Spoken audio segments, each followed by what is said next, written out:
બોલો અમરસિંહ બાપુની, શ્રી પરથીરામ મહારાજની, બોલ શ્રી નિરાત મહારાજની.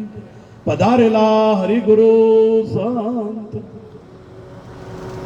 અમરસિંહ બાપુ ગોગલાસન મેલાવડાની અંદર મળેલા અને એ વખતે ભાવથી આમંત્રણ આપેલું. જે જે સંતોને વાયક આપ્યો, બહુ પ્રેમથી વાયક આપેલો એમને. પણ શરીરની જો વાત કરવા જઈએ તો આ શરીર કોઈનું રહ્યું નથી, રહેવાનું નથી. પણ આત્મ ભાવે જોવા જઈએ તો આપણાથી એક દોરાવા દૂર નથી. રોમનું, કૃષ્ણનું, જેને આપણે ભગવાન માનીએ છીએ, રોમાપીર, કોઈનો શરીર જોવા મળતો. રાવણ જેવો રાવણ, જેને નવગ્રહ ઢોલિયા બોધ્યા હતા, ચંદ્ર સૂરજ એની ચોકી કરતા હતા, એનો એ દેહ જોવા મળતો. પણ વ્યવહારિક સત્તામાં ના. પણ અત્યારે આવા સંતોની આપણને ખોટ પડે.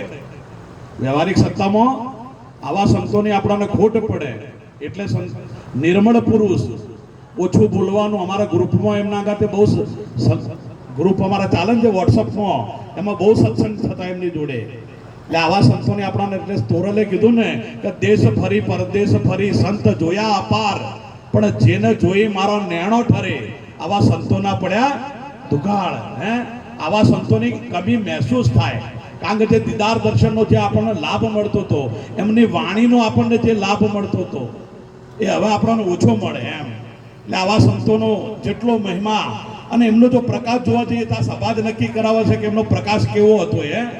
આ પ્રકાશ કઈ આપે છે એમની. અને એમની વાત કરી, છેલ્લો નિચોડ આપી દીધો હતો એમને એક જ વાણીની અંદર કે શબ્દમાં છે પણ શબ્દાતીત 52 બારો, તોમાં છે પણ તત્વ નથી સર્જનહારો. છેલ્લી વાત કરી નાખી. આ બધાથી ન્યારો છે પરમાત્મા. છેલ્લો નિચોડ જે નિરોત મહારાજે આપણને જે નિચોડ બતાવ્યો છે, એ જ વાત સાકી બાપુએ. અમે પણ એમને પ્રશ્ન કર્યો હતો કે આ સાકી શબ્દનો અર્થ શું થાય? તો એમને એમ કીધું હતું કે સાકી શબ્દનો અર્થ થાય દાસ ભાવ. દાસ ભાવ થાય એવું એમના સ્વમુખે અમને કીધેલું એમને. અને સાકીનો અર્થ દાસ ભાવ એમને કીધેલું. અને અમને તો આ શબ્દ જ બહુ એમ પ્રેમી શબ્દ છે. આ શબ્દ જ તમે જુઓ ને તો આમ આપણને એમાંથી ભાવ ઊભો થાય આપણો.